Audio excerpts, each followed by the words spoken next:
Authorities in Providence, Rhode Island, have released new surveillance footage of a person of interest in the deadly shooting at Brown University as the suspect remains at large. The tragic attack, which occurred last Saturday, left 2 people dead and 9 others wounded. Providence police, with assistance from the FBI, are leading an intensive manhunt for the shooter.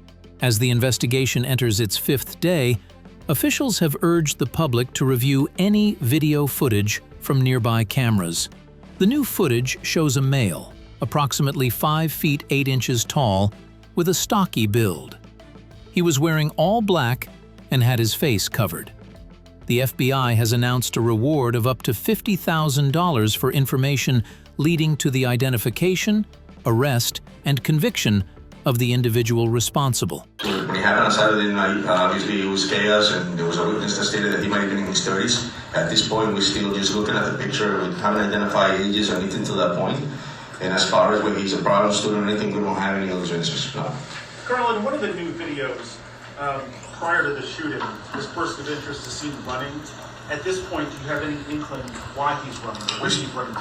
Yeah, we're still investigating that, but we do know definitely that he was casing the area. And again, that's what criminals do prior to committing a crime. Chris?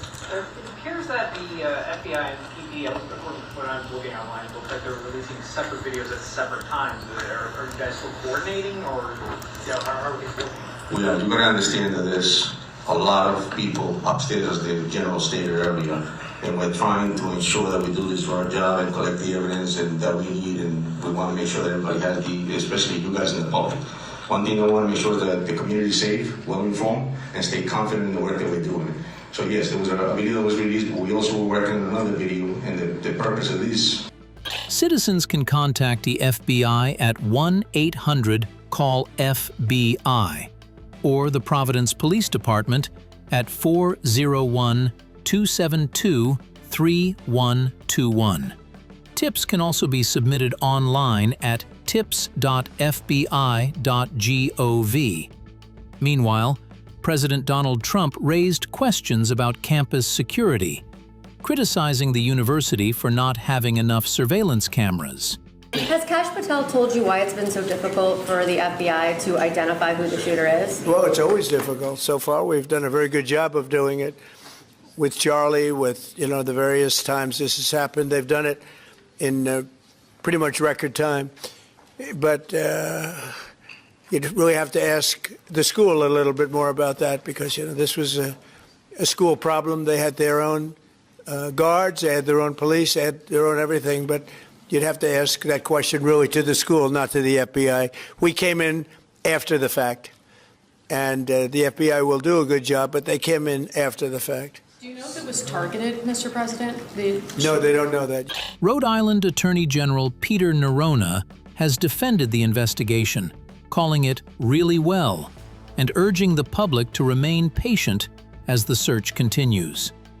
Police have received about 200 tips so far, but the hunt is ongoing, with authorities emphasizing that community cooperation is critical. I want to come back to your question about that name, and I know the name that you're asking about because a member of the media asked me about it. I am familiar with it. I wasn't familiar with it when the media member asked me about it. I think it was either CBS or NBC. I asked my team about it, and I think this is an area where caution is really necessary. There are lots of reasons why a page might be taken down, particularly if there's chatter out there about, to your question, Amanda, about words that were spoken. It's easy to jump from someone saying words that were spoken to what those words are, to a particular name that reflects a motive targeting a particular person. That's a really dangerous road to go down. Really dangerous. If that name meant anything to this investigation, we would be out looking for that person. We would let you know we were looking for that person. Again, I think it's just a really dangerous road to go down. I know that in today's age, there are lots of things that people read into things. It's just a dangerous thing to do. And I would leave it to us to identify persons of interest and let us run them down. What the public can do for us today is help us figure out who this guy is. And we hope to have more information out that will help you do that, help us do that. So as the mayor stated, we're about to show you a video if we can have the IT officer play.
Thank you, Joe. So as the mayor stated, if you don't have these videos, please let us know.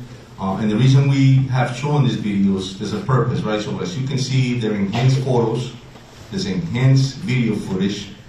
And so we're asking the public to ensure that they can see here that you want to focus on the body movements, the way the person moved their arms, the body posture, the way they carry their weight. I think those are important movement patterns that may help you identify this individual, which is extremely important. Another thing that we're going to ask the public is if you have any type of camera system, including Teslas, in your property. And this video that you just saw behind me, it all comes from the residential block of Waterman Avenue, Power, Ives, and Hope Street. And it's those residential areas that we're asking the public to look, if you have any camera systems or any Teslas, like I mentioned, that you look at that footage and that you can reach out to us and please provide us anything that you have. And we're asking you to go back at least a week to do that. And the reason for that is because on Saturday night, the day of, we actually learned that this individual was in that neighborhood at around 10:30 in the morning. We also know in this profession that many criminals will case out an area weeks and days prior. And so it's important for us to ensure that we can have you look at that and help us. And the reason for that is because our offices, our agents, are looking at terabytes of data. And we're looking for a moment that is shorter than somebody taking a breath. It's incredible hard work to do that. And so we're asking the public to assist us with that. The other thing is the tip center. We have been receiving hundreds of tips. However, we're about close to 200 actionable tips that we're still conducting investigations on, which is incredible and is important. Again, keep in mind that this video footage is extremely important to us. And one more thing here, that as a reminder, please remember that the number that we need you to call is 401-272-3121, as well as the link that the FBI provided, which is fbi.gov, Brown University shootings. Thank you very much.